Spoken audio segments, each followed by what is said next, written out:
میں سائیکیٹرسٹ کے پاس بیٹھا تھا۔ میں بہت زیادہ چڑچڑا ہو چکا تھا۔ بات بات پر آگ بگولا، چیخنا چلانا، ڈانٹ ڈپٹ اور بلا وجہ آس پاس کے لوگوں کو تنگ کرتا رہتا۔ بیگم کے کہنے پہ کئی دن سے اس ڈاکٹر سے ٹائم لیا ہوا تھا، اس لیے انہیں آج جب ٹائم ملا تو ملنے چلا آیا۔ کیا مسئلہ ہے آپ کو؟ اور دیکھیں، ڈاکٹر سے کوئی پردہ نہیں رکھنا چاہیے، لہٰذا سب باتیں کھل کر مکمل تفصیل سے بتائیں۔ میں آنکھیں بند کیے چت لیٹا ماضی کی طرف سفر کرنے لگا اور میری زبان سے الفاظ پھوٹنے لگے۔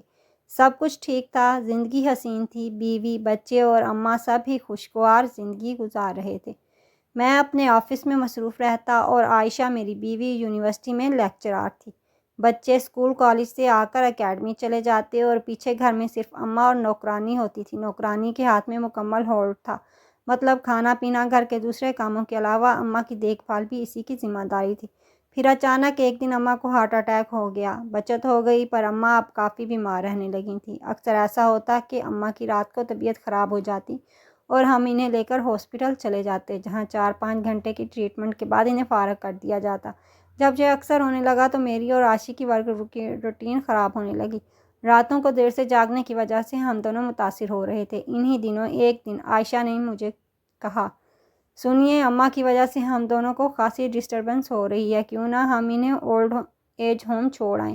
یہ سننا تھا کہ میرے تن بدن میں آگ لگ گئی اور گھبراتے ہوئے میں نے پوچھا کہ تم نے یہ سوچا بھی کیسے؟ جانتی بھی ہو کہ ابو کے ڈیتھ کے بعد اماں نے مجھے کیسے پال پوس کر بڑا کیا۔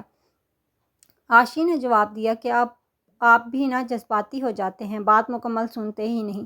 میں تو صرف یہ کہہ رہی ہوں کہ شہر میں 20 اولڈ ایج ہوم ہیں، ہم کسی اچھے سے پرائیویٹ اولڈ ہوم کا انتخاب کریں گے جہاں میڈیکل کی بھی سہولیات ہوں، تاکہ خدا نخواستہ رات کو تو ہم یہاں ہوتے ہیں، اگر دن میں اماں کی طبیعت بگڑ گئی تو کیا کرے گی کام والی نجمہ؟ اور اگر اماں اولڈ ہوم ہوئیں تو ہم دوسرے دن انہیں ملایا کریں گے، بلکہ گھر بھی لے آیا کریں گے۔ آپ بس ایک دفعہ مسز عباسی نے جو اولڈ ہوم پروجیکٹ شروع کیا تھا، اب مکمل ہو چکا ہے، وہ ایک دفعہ دیکھ آئیں، ناپسند آیا تو اور دیکھ لیں گے۔ اس کے بعد بھی اگر آپ کا دل مطمئن نہ ہوا تو اماں تو ہیں ہی ہمارے پاس، اس میں جذباتی ہونے والی تو کوئی بات نہیں۔ اچھا، فی الحال اپنی بکواس بند کرو اور مجھے پڑھنے دو۔ میں نے اپنی اینک سیدھی کی اور پھر کتاب پڑھنے میں مصروف ہو گیا، لیکن میرا دماغ بار بار مسز عباسی کے بنائے اولڈ ایج ہوم کی طرف جا رہا تھا۔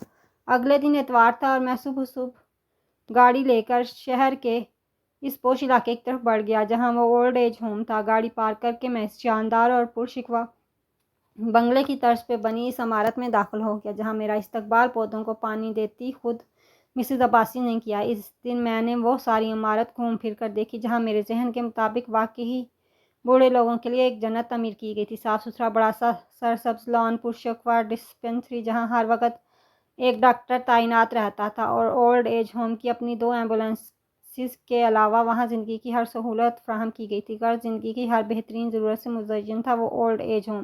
مسز عباسی سے فیس وغیرہ پوچھی تو میرے 14 طبق روشن ہو گئے۔ اتنا مہنگا سالانہ حساب کے توبہ، لیکن اماں کے آرام کے لیے میرے سامنے وہ کچھ بھی نہ تھے۔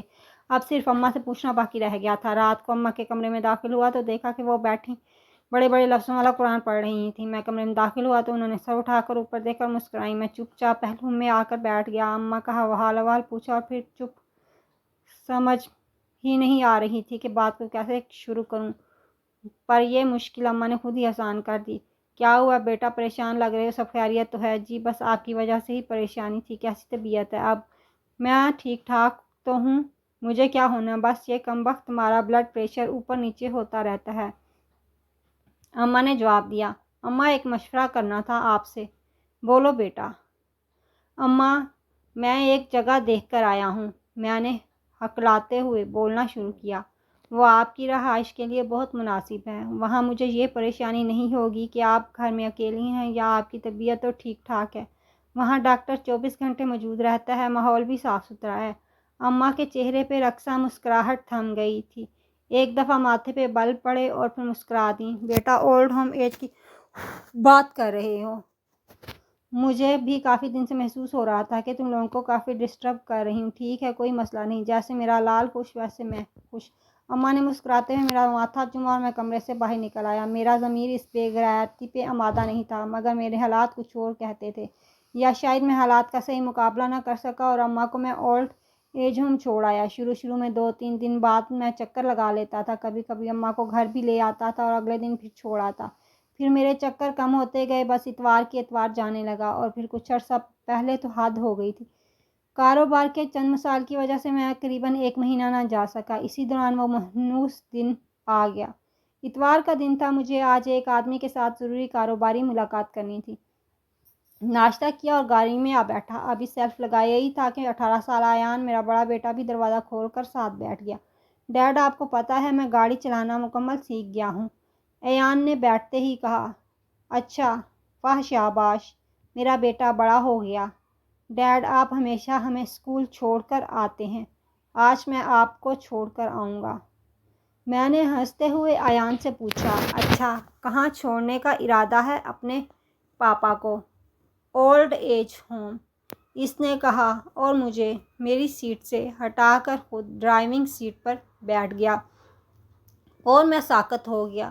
میرے چہرے سے مسکراہٹ غائب ہو گئی اور دونوں ہاتھ آپس میں مضبوطی سے جڑ گئے۔ وہ اپنی دھن میں بولتا جا رہا تھا، آج سنڈے ہے نا، مجھے پتہ ہے کہ آپ گرینی سے ملنے جا رہے ہیں، اسی لیے آپ کو اولڈ ایج ہوم لے چلتا ہوں، ساتھ میں آپ کو ڈرائیونگ بھی دکھاتا ہوں اپنی ڈیڈ۔ مگر میں بس ایان کے پہلے جملے پہ ہی ساکت ہو چکا تھا۔ اس کے جملے میں میرا مستقبل چھپا تھا۔ حالانکہ اس بیچارے نے صرف یہی کہا تھا کہ آپ گرینی سے ملنے جا رہے ہو تو میں آپ کو اولڈ ایج ہوم لے جاتا ہوں، لیکن میں جان چکا تھا، میری وہ فصل جو مجھے کاٹنی ہی تھی، بچپن میں پڑھی کہانیاں اور واقعات کی طرح مجھے بھی اسی سلوک کا شکار ہونا تھا۔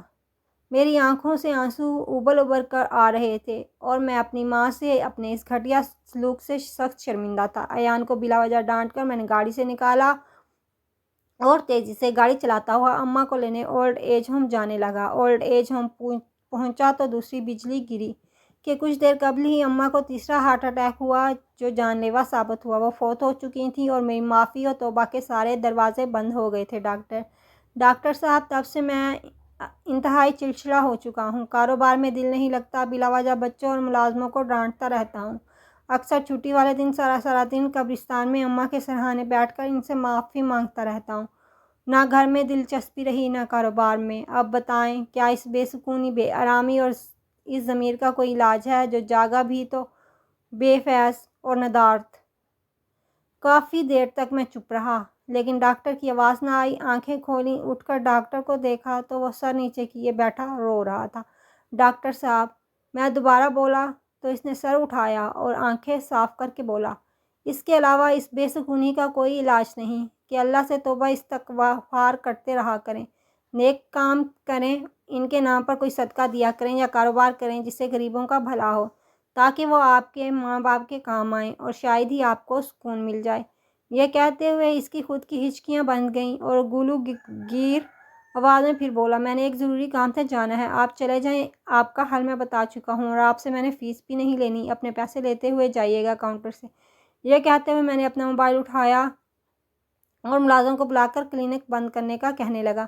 ارے ڈاکٹر صاحب، اتنی ایمرجنسی میں آپ کہاں جا رہے ہیں اور پیسے کیوں نہیں لینے؟ میں نے پوچھا تو اس نے مڑ کر جواب دیا، آپ کی فیس مجھے آپ کی وجہ سے مل چکی ہے، نصیحت کی صورت میں، اور میں جا رہا ہوں اولڈ ایج ہوم اپنے بابا کو لینے۔ یہ کہا اور گھوم کر راہداری میں غائب ہو گیا۔